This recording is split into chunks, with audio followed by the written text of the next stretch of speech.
Fala galera, sejam muito bem-vindos a mais um conteúdo aqui do canal da Stumpf Cabeçotes. Eu sou o Jorge Stumpf Jr. e aqui a gente está para falar tudo sobre motores, carros, tudo sobre alta performance, mais especificamente cabeçotes de competição. E eu estou aqui do meu lado com o grande professor Christian, né? Obrigado pelo grande, obrigado pelo professor. Somos amigos há muitos anos, né? Somos amigos há muitos anos, trocamos bastante ideias, já viajamos junto, né? De Orlando até Indianápolis, né? Aliás, foi numa época como essa, foi numa data...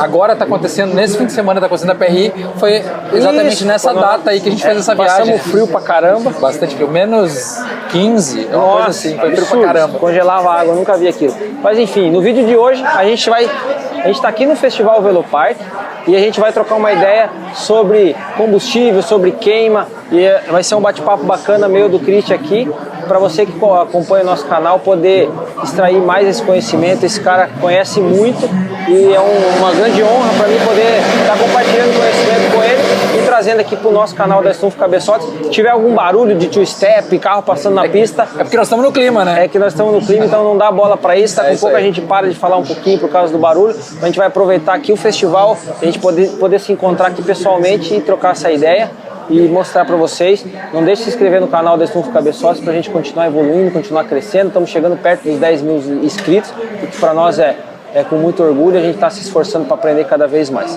Bom, vamos lá, Christian. Queria falar para você, fazer algumas perguntas para a gente entender um pouco mais sobre relação à queima. Combustão. Cabeçote que derrete, problema que acontece que às vezes não tem explicação, que a gente fica meio... Porque tudo que acontece aqui dentro da câmara é muito rápido e você não consegue perceber isso. E a gente percebe que o Brasil tem evoluído muito, né? Os cursos da FT Education, eu vejo que é um dos grandes responsáveis de o pessoal estar cada vez com mais conhecimento e tem diminuído o número de quebras, mas a gente percebe que mesmo assim acontece, né? A gente estava falando agora há pouco de alguns cabeçotes lá no Festival Speed, que a gente estava lá. O cabeçote simplesmente derrete sem alguma explicação do porquê que aquilo derreteu. Não é uma falha de usinagem, não é uma falha do material, simplesmente é uma temperatura excessiva que acontece e com um sonda boa, com um pirômetro bom, com tudo bom. Então o bate-papo basicamente vai ser sobre isso. A gente vai tentar de alguma forma desmistificar um pouco esses acontecimentos de derreter, de estragar cabeçote, em vez de até derreter uma sede ou derreter uma válvula, né? Então eu queria começar fazendo a pergunta para você sobre alguns tipos de combustível que a gente percebe que são utilizados e algumas misturas que tem utilização. Então, tem as categorias com metanol puro, né? Vamos supor, só pode metanol puro. A gente percebe a Standard, a TST, a DTA Light, usa só metanol puro. Beleza, esse a gente vê menos problema. Existem categorias, principalmente fora do Brasil, que utiliza gasolina, né, a C23 normalmente da VP, C25, Q16. Tem vários tipos de gasolina, daí não são combustíveis assim, metanol ou álcool, com nitrogás. Esse também é uma bomba relógio, né? É difícil de trabalhar. A gente usa muito pouco isso aqui no Brasil e vê pouco, então a gente acha que nem vale a pena a gente entrar muito nesse assunto. Outro tipo de utilização aspirado, com metanol e muita porcentagem de nitrometano, 80%, 90%, a gente vê, vamos supor, referência hoje no Brasil para esse tipo de utilização, o próprio Malton. É verdade, a equipe dele é referência. É referência de fazer um motor aspirado com nitrometano e funcionar bem. Então é difícil de fazer funcionar também. Sim. Mas especificamente eu queria conversar com você sobre uma outra, nós estamos falando de turbo com metanol puro, né? Turbo metanol puro, e agora eu queria perguntar para você com turbo com metanol com nitrometano. Vamos supor, essa mistura de combustíveis, que a gente percebe que é onde traz alguns problemas, né, em relação a derreter, a estragar, a como usar isso aí. A gente percebe que às vezes é muito utilizado isso, a turbina não quer carregar, bota um pouco de nitro. O que você tem a dizer sobre essa mistura? Bom, primeiro, obrigado pelo convite, Júnior. É uma honra falar para o teu público aí. Uma das coisas que eu percebo bastante é que o nitrometano em carros turbo, ele é utilizado como se fosse uma bengala, né? Ele é um apoio aí para, às vezes, solucionar alguns problemas que a gente tem. E esses problemas, muitas vezes, vão criar outros. Bom, primeira coisa importante de entender é se o carro turbo ele usa intercooler ou não usa intercooler, tá? Ou usa algum tipo de pós-resfriador de ar.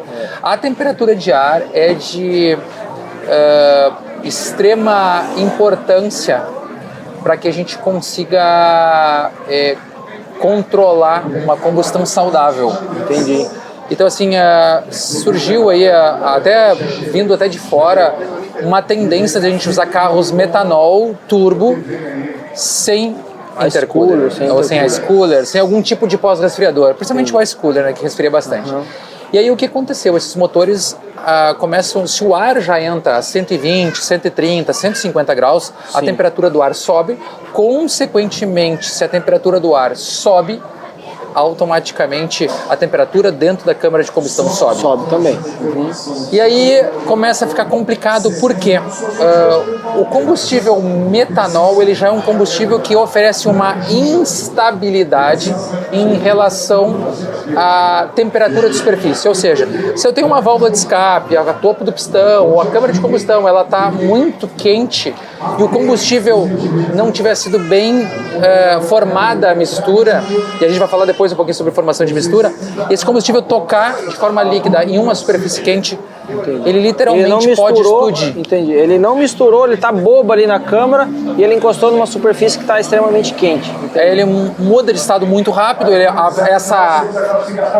porque assim, basicamente uma combustão são 3 elementos fundamentais: combustível, comburente e fonte de calor. Sim. Eu também posso ter uma explosão, a grande diferença da explosão para a combustão é o controle da reação e a velocidade da reação. A combustão ela é mais lenta, né? Existe controle sobre ela. Sim. E a explosão não. E aí o que acontece, tá? Até eu gosto de dar paternidade para a informação que eu recebo. Há pouco tempo, quem me trouxe algumas informações mais a fundo sobre essa instabilidade do metanol foi o professor Mário, tá, da Universidade Federal de Santa Maria. Ele me trouxe uma tabela explicando até a questão dessa instabilidade como uma das características da instabilidade do metanol.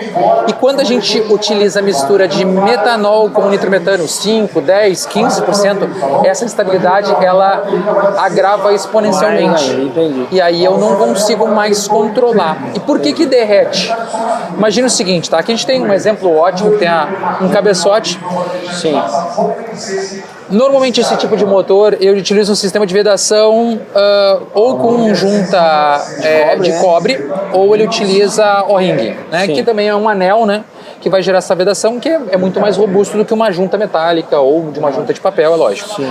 O que acontece é que quando essa explosão acontece, ela acaba, primeiro, ela força mecanicamente o nosso anel ou a nossa vedação, então ela já começa a produzir uma certa fuga. O cabeçote, quem sabe, cede um pouquinho nos prisioneiros, dá aquela levantadinha.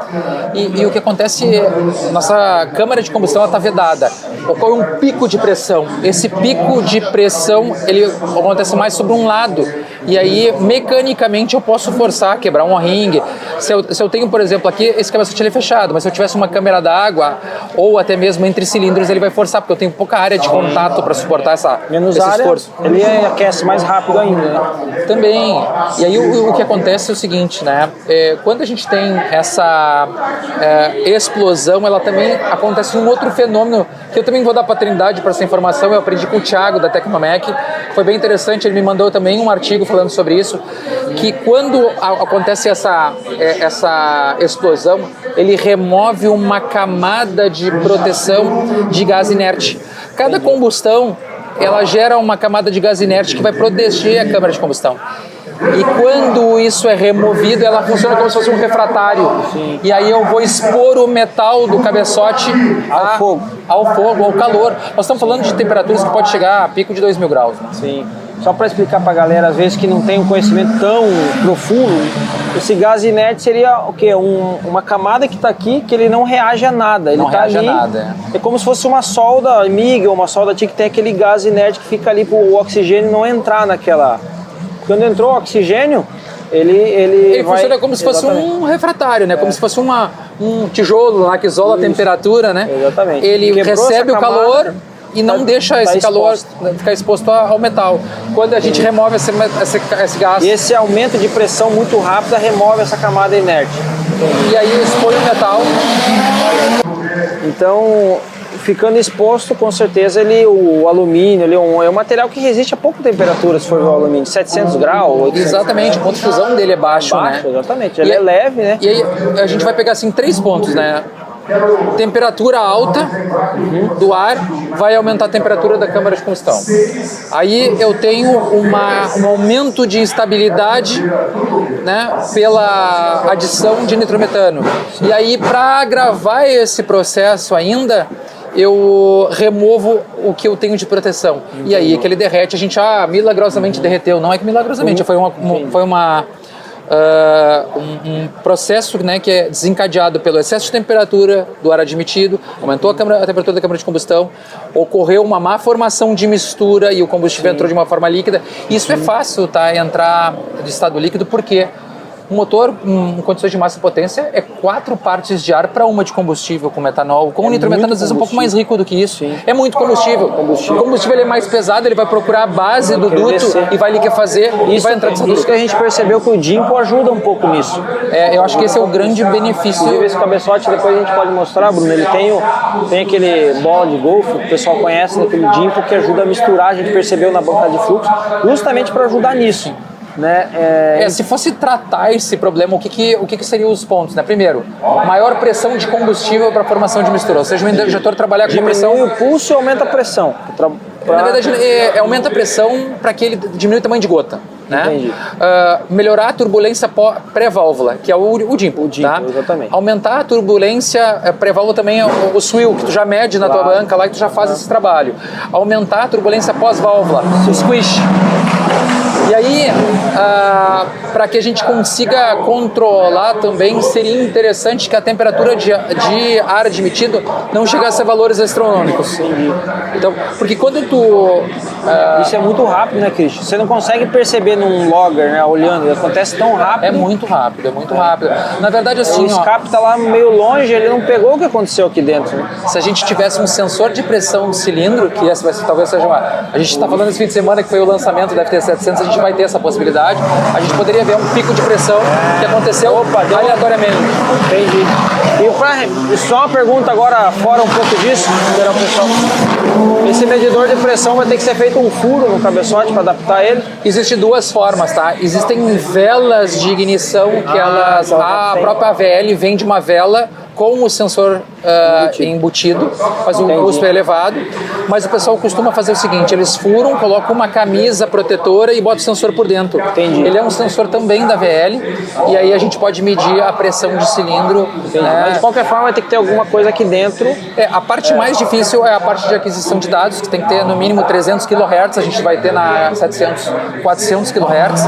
Velocidade absurda. E uma resolução de meio grau.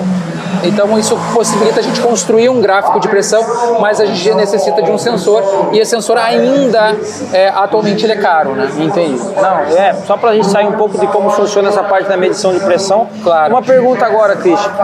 Vamos supor, o que você aconselha? Lógico, isso é um aconselhamento, não é uma verdade absoluta, porque cada preparador tem o seu jeito de trabalhar. Claro. Tem um carro turbo, utiliza pressão alta, 3,5, 4 kg, 4,5 kg. Você aconselha não usar ou usar nitrometano?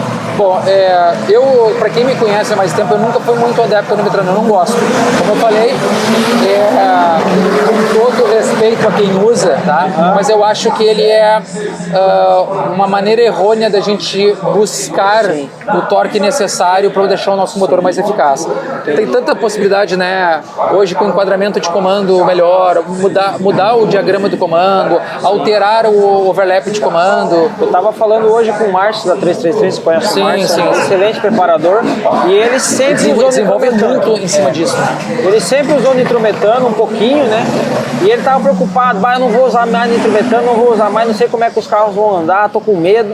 E aí, vamos supor, acho que ele teve até uma conversa com o próprio Anderson. O Anderson falou pra ele, cara, afina um pouquinho, você tá usando tipo 62 de sonda por causa do nitro, bota um pouquinho mais fino, dá um pouquinho mais de ponto, o motor não vai sentir nada. E hoje eu falando com ele aqui no Força Livre dianteira que ele faz, que até quem anda é o Juninho Menegatti, falou, cara, o carro tá mais forte, tirei o nitrometano, o carro passou 257 por hora, nós nunca tinha passado essa velocidade. Então assim, é uma informação bem prática e bem atual, que eu conversei conversei com ele, inclusive hoje. Então, a gente percebe mesmo que o nitrometano às vezes te cega. E você, tem que usar um pouco mais gordo, tem que usar menos ponto. E às vezes, se você usar o metanol puro, você consegue extrair mais potência de outra forma. Eu acho que assim, um dos... eu tenho muito respeito a todos os preparadores. Sim, o Márcio é um cara que ele primeiro, o que eu acho muito nobre de todos os preparadores é o cara que escuta, e ele escuta muito, né? Mas tem um cara assim que a gente acompanha lá em 2019, o Kaká. Sim. E andando sem nitrometano, andando com uma mistura relativamente pobre para os níveis de potência que ele tem, porém controlando a temperatura do ar e temperatura da câmara de combustão através de circulação de água fria no cabeçote. Então, eu acho que se eu fosse dar um conselho, né, como a gente não está baseado em cima de cabeçotes e blocos billet em 100% da nossa aplicação, ainda eu acho necessário a gente controlar a temperatura do motor e ainda usar o ice cooler, usar a temperatura, pelo menos resfriar a água passar água no cabeçote, resfriar o cabeçote, e também controlar a temperatura da fonte de ignição, que é a vela de ignição. Sim. Não expondo demais, usando velas frias, entre outras coisas. Aí a gente tem aí, eu acho que assim, desenvolvimento acontece a cada dia. Ó, legal. Teve recorde aí. Vamos ver, 6,200. Ó, na B. Vamos ver quem foi, se é cliente estufa. Gabriel Novelli, cliente do Cerro, estufa cabeçotes aí, recorde durante o vídeo, show de bola. Legal, bacana. Cerro, carro turbo aí, ó. Carro turbo, metanol puro. É isso aí. Bom, eu acho que é isso, Júnior. Pra gente poder entender, tá? Existem várias maneiras de chegar no mesmo lugar. Uma das questões que eu tô percebendo bastante, tá? É que o pessoal tá desenvolvendo mais o cabeçote, comando, admissão, escape turbo. De outra forma. Porque é um conjunto que funciona. E aí quando a gente destoa demais, um turbo muito exagerado, motor 8 válvulas, aí eu tenho que usar nitrometano. Então comecei a trabalhar com um conjunto mais receita eficaz. Fica uma muleta, né? Exatamente. Aí tu tem que usar a muleta para poder buscar o que tu fez de errado no teu projeto. Então vamos começar o tema de casa lá. Legal. Muito bom ter essa troca de ideia. Inclusive o Kaká, que a gente tá falando agora, quarta ou quinta prova, o carro dele, que ele tá andando bastante no speed, sem tirar o cabeçote do carro. E tem uma coisa muito importante, que a gente tá num lugar que é pressão atmosférica a nível do mar, tá? Sim. Por mais que hoje é um dia quente, mas pegar no speed lá, chega a dar uma realidade de 1.500 metros acima do nível do mar. E isso torna a Tour dos Grandes mais difícil de carregar, é mais complicado. Então, se eu tenho projetos mais apertados, a galera usa o nitrometano. E aí que estraga. Então, assim, usar projetos talvez que... Eu acho que o segredo da arrancada está nos primeiros 100 metros e não no final. Então, às vezes, o turbo grande demais, ele resolve o último split dos 100 aos 200, mas ele não tem um ótimo funcionamento se não utilizar o nitrometano no primeiro 100 metros, né?